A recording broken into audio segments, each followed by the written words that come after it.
as we gather this day, we are introduced again to the Gospel of Mark.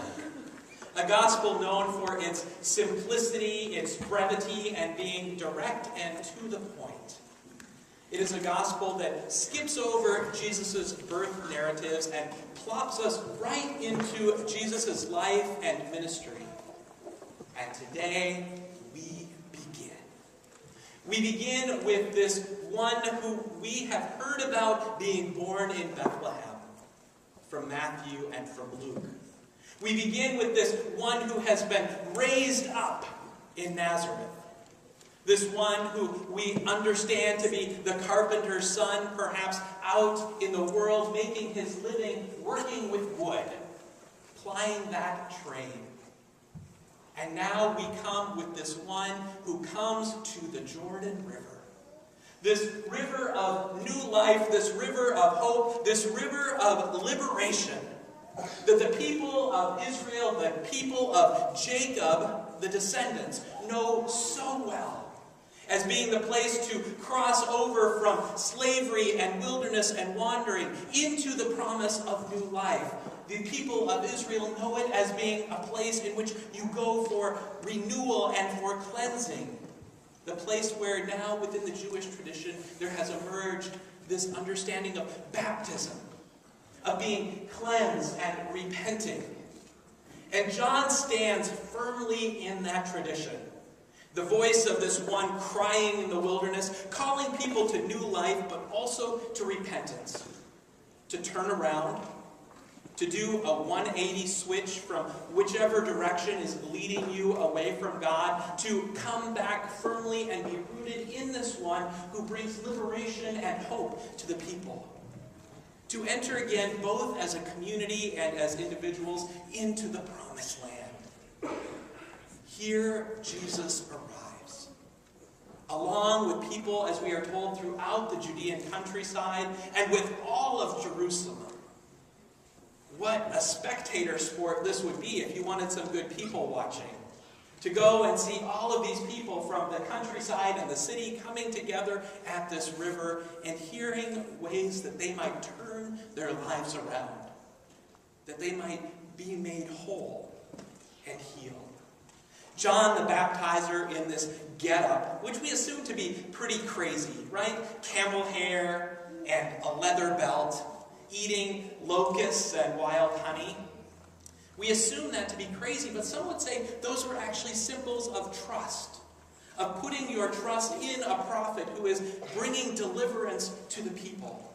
And that these become a mantle of hope and a vision for the people of one who is trustworthy, who has something to say to them. So he cries out, and Jesus comes. Jesus, this one that we have heard about, comes and goes down into the waters at the Jordan, submerged, and then comes back up. There, the waters seem to part or fall away as Jesus comes up, and the heavens are torn apart, and a voice sounds. Now, in the other Gospels, we have this voice sounding, and all of the people get to see and hear it. Mark tells it a little bit differently. What we know is that the heavens are torn apart, and the voice sounds, and Jesus hears it. We don't know about the rest of the people, but we know that Jesus hears this voice sounding, saying, "You are my beloved Son. With you I am well pleased." What an incredible witness in that moment. That there, in that place, as the waters are parted, as the skies are torn apart, the voice of God sounds over the water. It harkens back to what we hear in Genesis and the Psalm today of God's voice billowing over and creating and recreating life in the midst of death, hope in the midst of despair, promise when all seems lost. That becomes the witness of Jesus today at the River Jordan.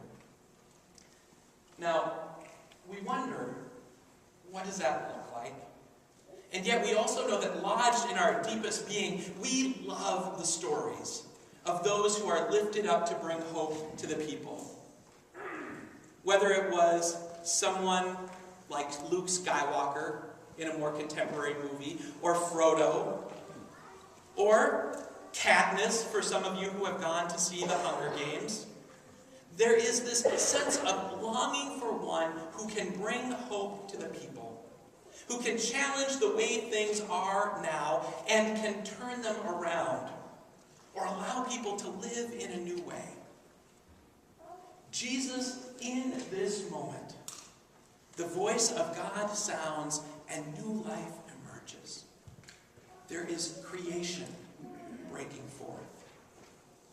That in the midst of a country overrun by an empire, in the midst of people whose lives are broken, who are trying to figure out how God is present with them in that moment, people who are longing for hope, perhaps a sense of identity and history, going back to the Jordan, they come.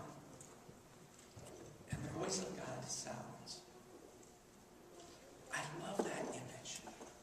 That God's voice is not silent. Sometimes we don't all hear it. But God's voice sounds over the water and ushers in new creation.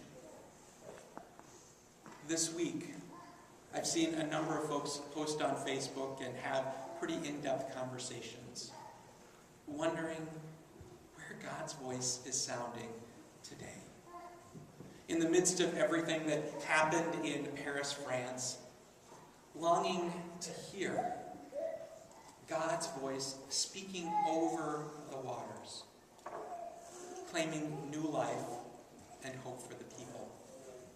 In the midst of those who have been working to push through a pipeline for oil, natural gas, longing to say, where is God's voice sounding in the midst of our care for creation?